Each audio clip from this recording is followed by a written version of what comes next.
one of the things that most of us we don't get in scripture is this. Anytime you look at every scripture that you look at, this is what happens. The scripture talks about promises, and then the scripture talks about what?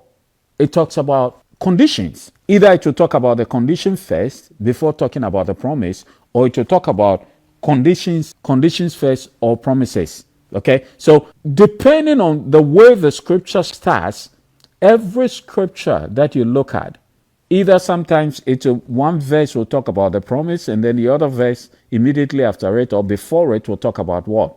The conditions. Sometimes we tend to dwell only on the promises and then we ignore the conditions. If you do that, it's a big mistake. If you do that, then what is happening is that you are ignoring the conditions that you have to meet in order to see the manifestation of the blessing. So it's very, very important that what?